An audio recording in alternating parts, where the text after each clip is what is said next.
sifina saululazani sema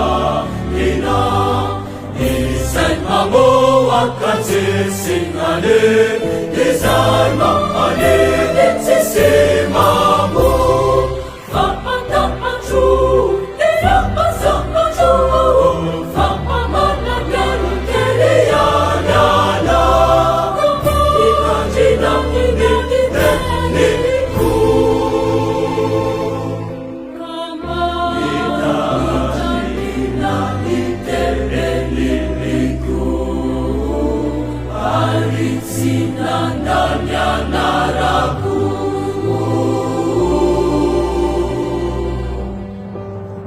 saululazani sema sintina saululazani sema ina izay mamoakatsy sinale izay mahaliny tsisy mamo fampatapatro fampasapatro fampamanagano kely ialala itandrina nititeniko itandrina nitereniko aritsinandanyanaraku yalau nitandrina nititeniko arinarisa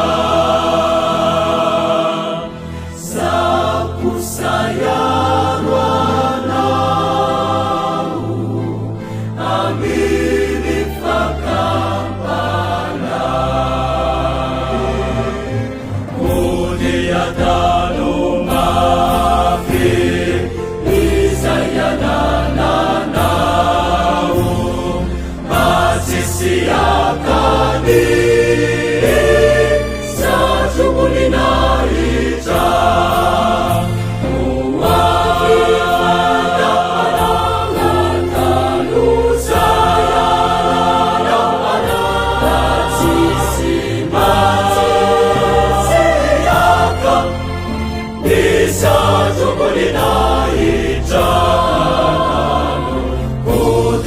Tanu mafi isayanananau matsisiakani sajukuninaita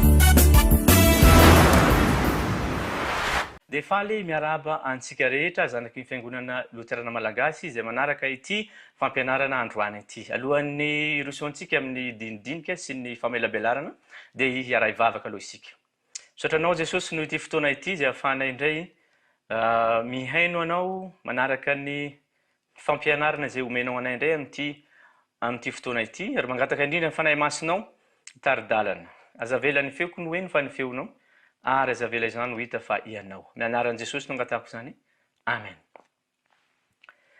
Ny anjara fampianarana izay nomena ahy dia mitondra ny lohateny hoe kristianina miaina ny fitiavana sy ny asa tsara. Kristianina miaina ny fitiavana sy ny asa tsara. Mizara telo lehibe ity fampianarana izay ataoko eto ity zany ka ny tapany voalohany dia ijeritsika ny izay ambarany soratra masina mikasika ny fitiavana sy ny asa tsara. Dia amin'ny tapany faharoa tsika ijerinay ny fijery amin'ny fampianarana loterana momba ny finoana miasa amin'ny fitiavana. Izay ijerentsika ny fifandraisan'ny finoana, ny fitiavana ary ny asa tsara.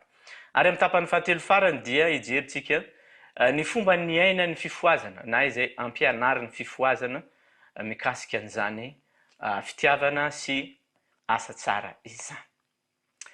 Ny tsara ho marina moa dia ny fampianarana rehetra moa dia miivo ao amin'ilay teny fanevantsika dia izay nalaina avy eo amin'ny Hébreux 4:7-20 izay milaza fa aoka isika ifampandinika hampandroso ny fitiavana sy ny asa tsara. Hitra amin'ny tapany voalohany avy hatrany isika. Ny ao amin'ny testamenta taloha, raha mijery ny ao amin'ny testamenta taloha tsika dia ahita avy hatrany fa ny fitiavana sy ny asa tsara na ny fiantrana na ny fitiavana izay miseho amin'ny alalan'ny asa nataony mpino na ny zanak'Israely dia ny famatotra tamin'ny fiainany andavanandro. Jehovah-Andriamanitra mihitsy no nametraka an'izany, nametraka karazana lalàna sy fitsipika maro izy mba ahatonga n'izany fitiavana sy asa tsara eo amino zany ho tonga fiainana. Raha mamaky ny ao amin'ny ny antsoina hoe fanekempinoana jiosy tsika izay hita ao amin'ny Deutéronomia 4:1-4 izay antsoina amin'ny teny hebreo hoe shema, izay midika hoe mihenoa moa ny dikany hoe shema satria ny fanekempinoana jiosy dia fohy keliny azy. Mihenoa ry Israely, Jehova Andriamantsika dia Jehova iray ihany. Deutéronomia 4:1-4. Zany hoe ilay fitiavana any Jehova Andriamanitra dia miseho amin'ny fanompoana azy irery ihany, tsy mampifangaro azy amin'ireo andriamanitra hafa. Ary ny tohiny manomboka amin'ny 5 dia milaza amin'izay izy ny fomba isehoany zany fitiavana izany. Dia voalaza moa ny hoe ary tiava an Jehova Andriamanitrao amin'ny fonao rehetra sy ny fanahinao rehetra ary ny herinao rehetra. Ny tena dikan'io moa zany dia tsy hafa fa ny fitiavana an Jehova Andriamanitra dia amin'ny maha olona manontolo. Amin'ny maha olona manontolo, tsy misy ambinambina na tsy misy avakavaka fa amin'ny saina, ny fanahy, ny fo amin'ny teny hebreo dia midika ho ny maha olona manontolo zany. Noho zany ny fitiavana an Jehova amin'ny maha olona manontolo izay tsy misy avakavaka izany dia miseho ihany koa amin'ny alalan'ny fihetsika sy fitondrantena mamendrika an'izany fitiavana izany. Tsy misaraka ny fitiavana an'Andriamanitra sy ny fitiavana ny hafa. Ny mahatonga an'Andriamanitra itiantsika dia ny mba ahafahantsika mizara ny fitiavany amin'ny hafa. Isika zany no ataony fitaovana. Raha ny ao amin'ny testamenta taloha moa zany dia ny zanak'Israely no natsangany hampiseho zany fitiavana azy zany amin'ny manodidina azy. Ka izany no mahatonga an'ireo fitsipika maro sy lalàna maro izay mahatonga ny zanak'Israely tsirairay hiaina ilay fitiavana eo amin'ny fiainany andavanandro.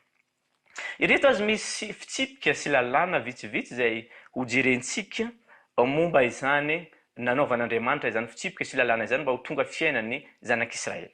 Ohatra, voalaza ao amin'ny Deutéronomie 5:12-1 fa ny tany dia tsy laozany malahelo.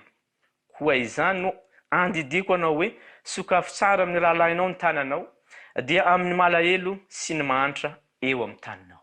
Deutéronomie 5:12-1. Izany hoe misy foana ny mahantra sy ny malahelo sy ny kamboty sy ny mpitondratena eo amin'ny fiarahamonina rehetra ary ny teo amin'ny zanak'Israely koa moa nisy an'izany dia nodidin'Andriamanitra izy manokatra ny tanany. Izany hoe hampiasa izany ny fananany sy izay ananany rehetra na ny vokatra na ny ao an-tranony mba hiantrana ny malahelo. Hita ihany koa zany amin'ny fitsipika maro samihafa tahaka ny fijinjana vary ohatra. Rehefa mijinja vary ny zanak'Israely dia raha misy milatsaka eo amin'ny tany nisy salohim-bary dia tsy alaina izany fa ajanona ho an'ny mahantra sy ny malahelo ao amin'ilay tanàna. ny mahantra ihany koa moa dia efa mahafantatra an'izany fitsipika sy lalàna izany ka rehefa misy olona mijinja vary eo amin'ny tanimbary ka lasa mody any an-trano dia midina tsy moramora makeo amin'ny tanimbary izy ireo mba hitsimpona izay latsaka eo amin'ny tany. Lalàna nefa tonga fiainana izay niainan'ny zanak'Israely zany. Izany indrindra no niainan'ny Rota ohatra raha mamaky ny Rota toko faharoa ny 2:4 dia ahita an'izany tantara izany. Mitovy amin'izany ihany koa ny raha mijinja ny varinao any an-tsaha ianao izy ka misy amboara hadinonao any dia aza miverina haka azy fa aoka ho an'ny vahiny sy ny kamboty ary ny mpitondra tena izany mba ho tahiany Jehovah Andriamanitra ao ianao amin'ny asa rehetra atao amin'ny tananao. Deutéronomie 4:7-7. Mitohy ihany koa zany amin'ny fiainana andavanandro tahaka ny fiotazana oliva ohatra. Ny voana oliva moa dia sakafo fihinan'ny jiosy tokoa zany. Sakafo ny andavanandro, fanamboarana menaka ihany koa, fanendasana mofo amin'ny andavanandro ary fanazavana ny trano ihany koa izany. Noho izany dia ny ilaina tokoa zany ka rehefa mioty ny voana oliva dia indray mandeha ihany no mioty azy dia avela ho an'ny mahantra sy ny malahelo ny sisa. Mitovy amin'izay ihany koa ny voaloboka. Raha mioty ny voaloboka ianao dia aza miverina hitsimpona izay sisa fa aoka ho an'ny vahiny sy ny kamboty ary ny mpitondra tena izany. Deutéronomie 4:4-1:20. Nisy ihany koa ny antsoina hoe fahafolon-karena ho an'ny mahantra. Ny fahafolon-karena ho an'ny mahantra dia isaky ny 3 taona ny jiosy no manao azy, mitondra ny fahafolon-karena izy mankeo amin'ny vavahady ny tanànany ary rehefa mahita izany ny mahantra sy ny kamboty ary ny vahiny ao amin'ilay tanàna dia tonga miara mifalifaly aminy eo amin'ny vavahady. Inona no antony mahatonga izany lalàna sy fitsipika rehetra ahatonga ny zanak'Israely hiaina ny fitiavana sy ny asa tsara? Tsy misy afa-tsy ny maharay ny kamboty sy mpanome rariny ny mpitondra tena an'Andriamanitra. Andriamanitra mihitsy no ray mpiahy ny kamboty. Hitantsika zany amin'ny Salamo 5:9-5. Ny ao amin'ny testamenta vaovao indray dia mazava tsara fa Jesosy Kristy mihitsy no modely amin'ny fitiavana sy ny asa tsara. Ny azy dia mifaningotra ny antsoina hoe fitiavana sy ny fangorahana. Ny fitiavana sy ny fangorahana.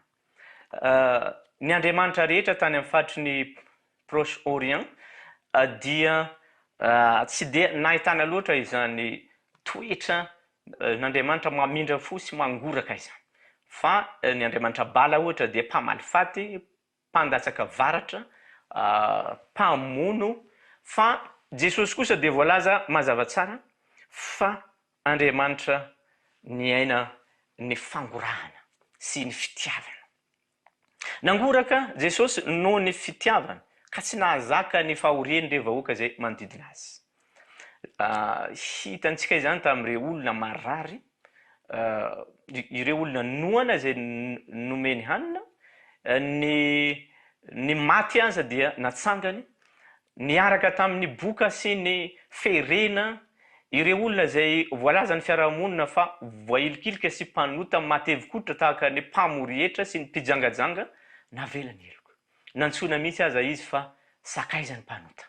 Izany fitiavan'i Jesosy sy ny fangorahany izany no ivo ny asa rehetra izay nataony.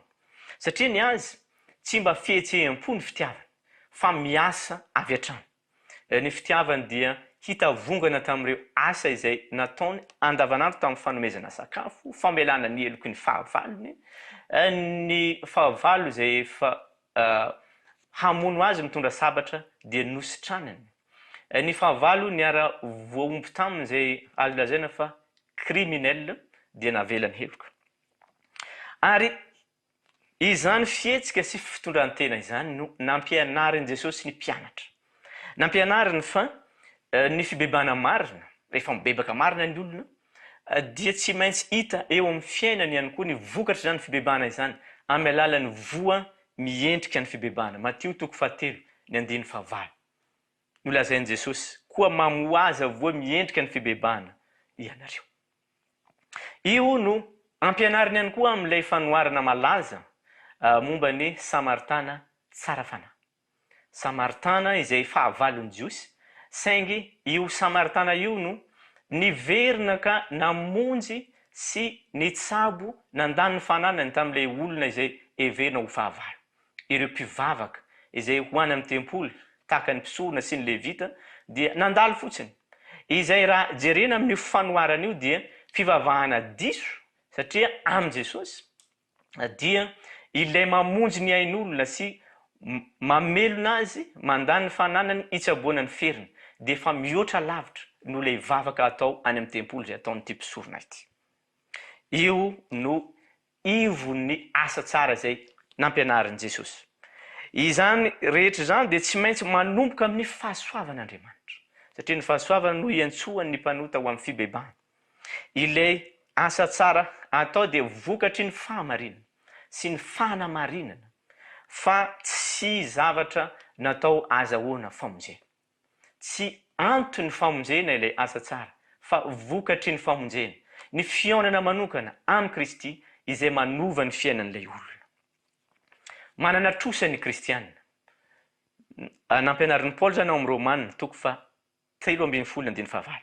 Trosampitiavana. Tsy maintsy alohan'ny trosa rehetra hoy Paoly.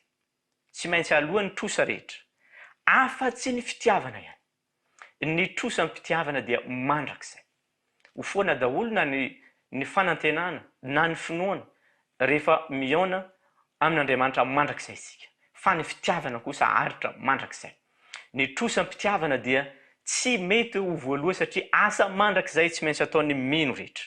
Tsy mahavonjy akory ny fanaovana asa tsara, fa vokatry ny famonjena.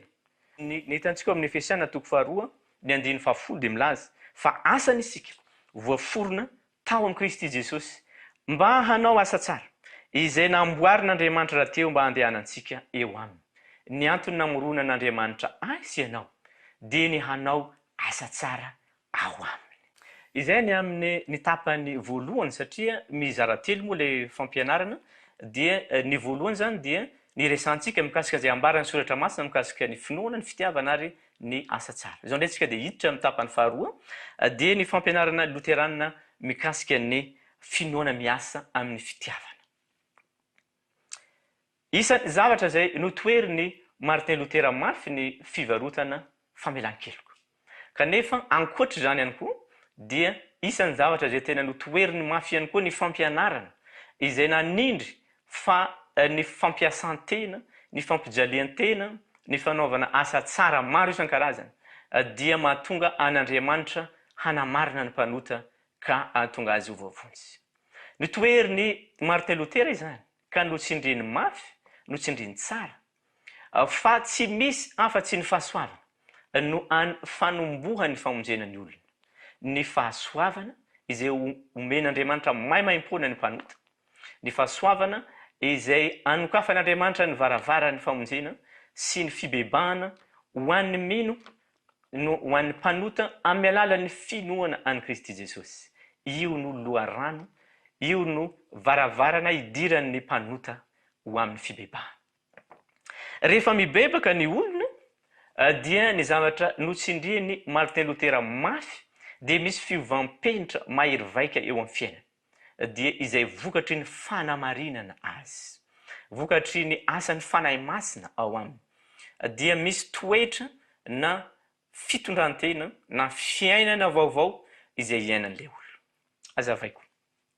Nambaran'i Martin Luther fa raha mbola tsy mandray, raha mbola tsy voamarina ny mpanota iray, dia tsy mahita afa-tsy ny tenany ihany izy. Tsy tia afa-tsy ny tenany ihany izy. Izay nambarany amin'ny hoe fitiavan-tena izany. Fitiavana ny tenany. Ny tenany ihany no hitany sy fantany. Ny tenany ihany no fantany fa mahantra sy mila sakafo sy mila akanjo. Ny tenany ihany no fantany fa mila fitiavana. Fa ny hafa kosa dia tsy hitany. Manomboka amin'ny fotoana izay iaonan'ilay mpanota amin'ny Kristy sy anamarinan'ny Kristy azy ka anomezan'ny Kristy an'ilay olona ilay toetrany vaovao, ilay toetra vaovao voamarina, dia misy asa lehibe ataon'ny finoana amin'ilay mpanota. Ny asa voalohany ataon'ny finoana amin'ilay mpanota dia ny mampitodika an'izany olona izany ka hisaotra sy hidera an'Andriamanitra, anome voninahitra azy ka tsy hisy ambony sy hajainy sy atahorany mihoatra an'Andriamanitra. Iny voalohany.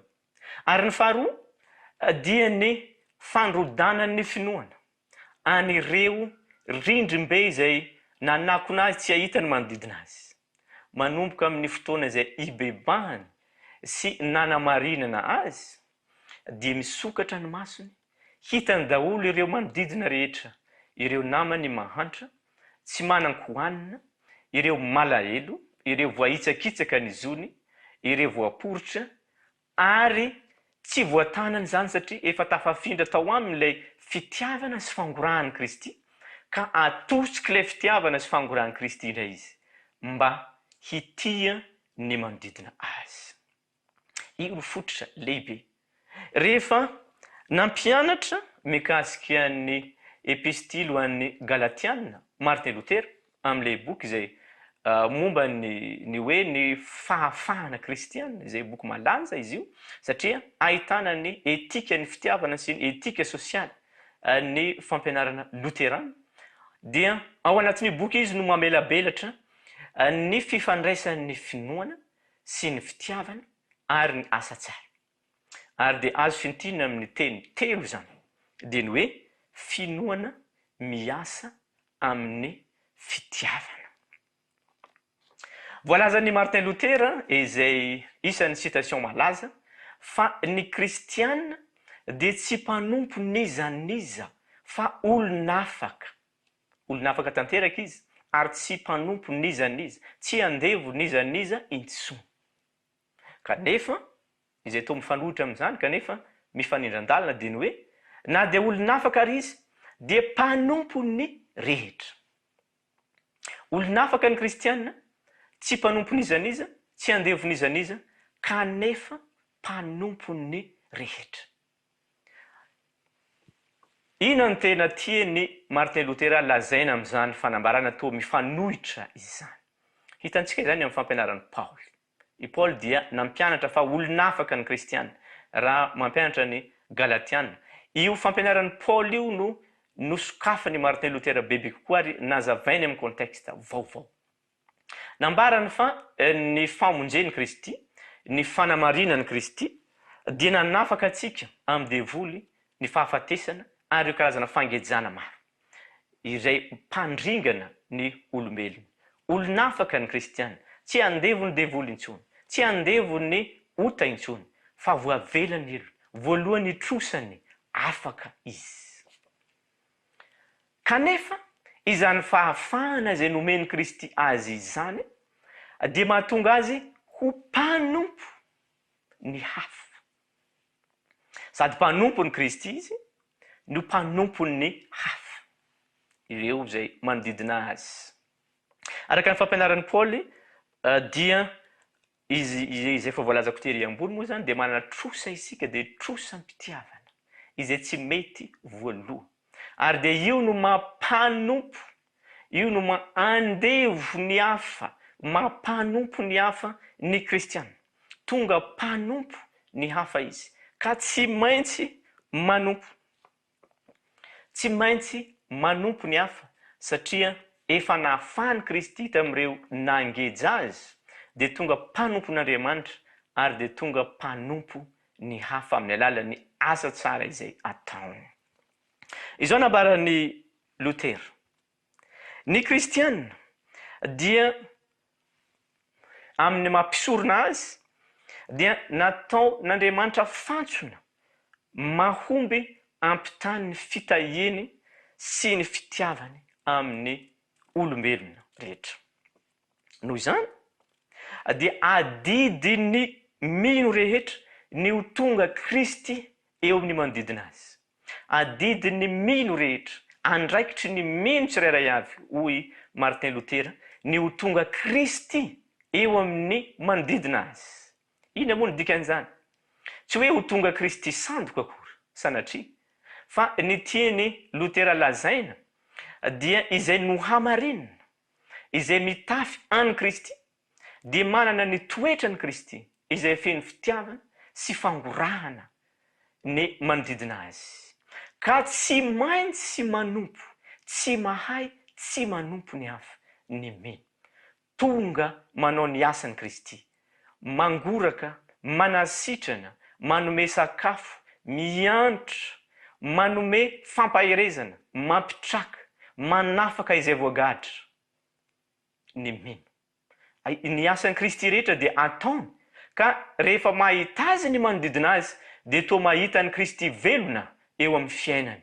Io no mino tonga Kristy eo amin'ny manodidina azy.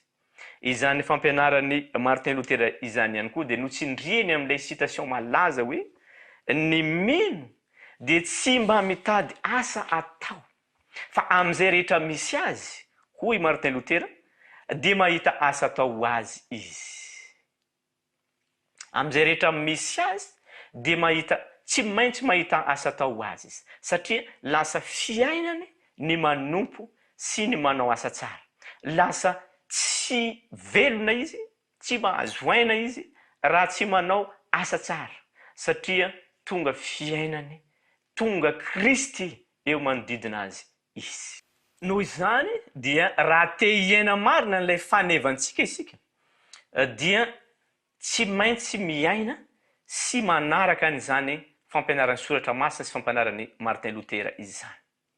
Raha misy tsy fahamarinana eo amin'ny fiangonana na eo amin'ny fiarahamonina na eo amin'ny firenena, raha misy fahalovana eo amin'ny fiangonana na eo amin'ny fiarahamonina na eo amin'ny firenena, raha misy tsy fahamarinana, fanitsakitsahana, fanilikiliana eo amin'ny fiangonana na eo amin'ny fiarahamonina na eo amin'ny firenena, dia mitsangana ny mino mandray ny andraikiny amin'ny maha-Kristy ho an'ny fiarahamonina azy. Mitsangana ny mino amin'ny maha-Kristy ho an'ny ankohonany, Kristy ho an'ny fiangonany, Kristy ho an'ny fiarahamonina sy ny firenena azy.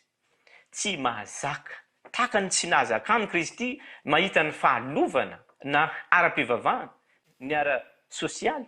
Tsy mahazaka izany ihany koa ny mino satria efa toetra novolen'i Kristy ao aminy mihitsy ny fahamarinana sy ny fahitsiana, ny fahadiovana, ka feno fiantrana sy fangorahana ny manodidina izy.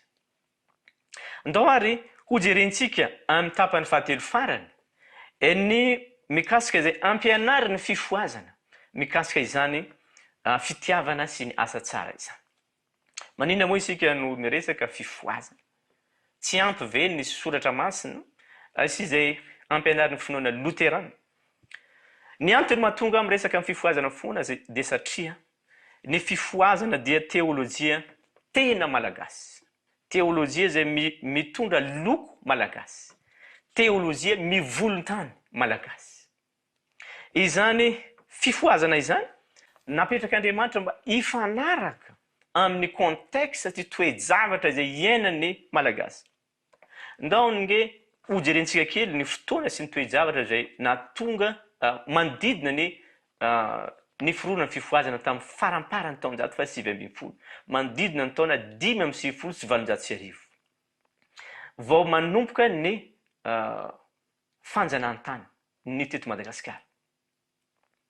Ary nandritra izany fotoana izany dia nisy karazana fikomina maro ny teto Madagasikara, maro ny olona no maty, nisy aza le missionnaire vazaha maro izay novonoa ny mpikombo tamin'izany fotoana izany satria vazaha izy. Nisy ihany koa ny aretina izay nandriaka ny olona maro manodidina ny faritry ny Soatanana.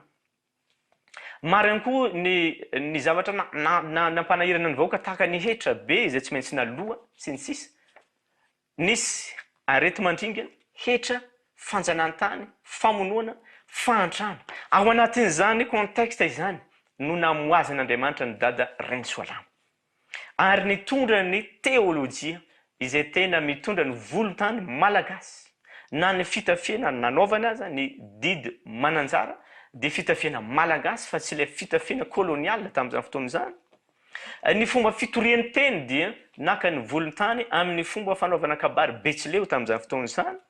Ny hira fiderana izay natao tao anatin'izany fifoazana izany dia volontany betsileo dia ny zafindrano. Ny fampianarany ihany koa dia nampianatra izy fa aza manao tahaka an'ireo missionnaire vazaha izay mitory ihany nefa tsy manao le zavatra tsy manatanteraka ny zavatra izay ampianarana fa ianareo rehefa mitory teny dia sady mandroaka demonia ianareo no mampianatra mitory filazantsara ary mametra tanana mba hasitrana ny olona. Tao anatin'izany ihany koa dia misy zavatra iray ngeza be izay hojerentsika androany dia ny amin'ny nampianarana mikasika ny fitiavana. Fantatra amin'izany manokana ny mikasika ny fitiavana le didim-pitiavana, didy lehibe izay nampianarana atao soatanana dia ny didim-pitiavana. Ary tsy mba zavatra ivelambelany na toetra na fombafomba ivelany fotsiny ny nampianarana izany atao soatanana fa tena niaina ny olona mihitsy izany. Nampianarana tamin'izany ny amin'ny fahadiovana ho an'ny mino. Rehefa manaja ny fahadiovana ianao izy dia sady manaja ny fahadiovana ho an'ny tenanao, manaja fahadiovana ho an'ny hafa. Ny fitafiana fotsy izay manambara ihany koa moa ny fahadiovana sy ny fahamasinana dia nampianarana ny mino hadio. Nampianarana ny mino mba hanaja ny fahadiovana sy ny fahasalamana izay ho azy sy ho an'ny hafa ihany koa. Mitovy amin'izany ihany koa ny fitaizana mikasika ny asan'ny piraisana izay natao ny arahany rehetra mba hanaovana asa fampandrosoana ho an'ny fiangonana. Ny hita ihany koa ny amin'ilay antsoina hoe varin'i Jesosy. Ny varin'i Jesosy dia tsy inona fa isaky ny mahandro vary ianao dia manavaka ampahany mba ho an'i Jesosy. Ny finoana zany dia ny hoe isan'andro Jesosy dia tonga ao amin'ny tokantranonao, mamangy ianao amin'ny alalan'ny vahiny sy ny mahantra izay tonga mangataka na miantrano aminao. Ny fampiantranoana vahiny dia tena zavatra lehibe tokoa tamin'ny mpianatry ny tompo. Satria na amin'ny firy no misy tonga ao aminy, na amin'ny firy alina dia tsy maintsy raisiny zany. Andrahoany sakafo, anamboarany fandriana, sasany tongotra ka raisiny ao aminy. Asa tsara izay tsy nampianarana teo ambony latabatra fotsiny fa tonga fiainan'ny mino. Ahoana isika ankehitriny? Matetika moa zany no mampianatra ny fomba mba hanana ny olona budget ho an'i Jesosy ao amin'ny tokantrano. Ary ny fototra lehibe amin'izany dia ilay fanokanana, fananana ho an'i Jesosy ao an-tokantrano. Tahaka an'ilay varin'i Jesosy teo. Zavatra azontsika ianarana sy iainana tokoa zany, na dia amin'izao taonjato fa 120 azy. Tsy hiandry efa misy mpangataka na mahantra, efa mandondona mangataka ao ambaravarana vao hitady omena azy. Fa azontsika tsara ny manokana fananana amin'izay ananantsika ho azy. Farany dia fampietreretana antsika hibanjina ny fanevantsika. Hitantsika teo ny fampianarana soratra masina ny tao amin'ny testamenta taloha, testamenta vaovao, ny fampianarana loterana ary izay niaina ny fifoazana izany. Hojerentsika kosa hoe hovaliantsika ny fanontania vonona ve isika iaina izany faneva izany. Vonona ve isika iaina izany faneva izany. Donc hojerentsika fohy ilay faneva. Ny Hebreo 10:7. Ary aoka isika ifampandinika hampandroso ny fitiavana sy ny asa tsara. Misy matoan-teny mavesa-danja ao. Ny teny grika katanoeo izay midika hoe mandinika, mijery tsara. Ary ny faharoa dia ilay anarana hoe paroxysmos izay midika fanaingana, stimulation amin'ny teny frantsay, provocation amin'ny teny frantsay. Zany hoe raha fintinina zany ilay teny fanevantsika dia tokony ifampandinika. Ianao mandinika, za koa mandinika anao mba ahitako tsara ny fomba izay hanaingana anao iaina ny fitiavana sy ny asa tsara. Zany hoe asan'olona miray saina, asan'olona mifankatia, asan'olona mifandray ka mifanosika sy mifanainga, tsy hiady akory ny dikan'izany fa mampandroso, manosika anao hampiasa sy iaina n'ilay fitiavana sy ilay asa tsara. Alors hoe ry zanaky ny fiangonana Luterana malagasy eran'izao tontolo izao fa asa maro no miandry atsika. Aoreny zao coronavirus izao dia hiatrika ny fanarenana ny fiangonana sy ny fiarahamonina ary ny ankohonana tsirairay isika. Vonina ve ianao hiasa satria efa voamarina, vonina ve ianao hiasa satria Kristy napetraky Jesosy Kristy eo amin'ny fiarahamonina. Amma Kristy ianao eo amin'ny fiarahamonina moa mitondra fiainana, mitondra fanasitranana, mitondra aina vaovao ve ianao. Ho an'Andriamanitra irery ny lidera sy ny laza ary ny voninahitra. Amen.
Ary aoka isika ifampandinika hampandroso ny fitiava sy ny asa tsara.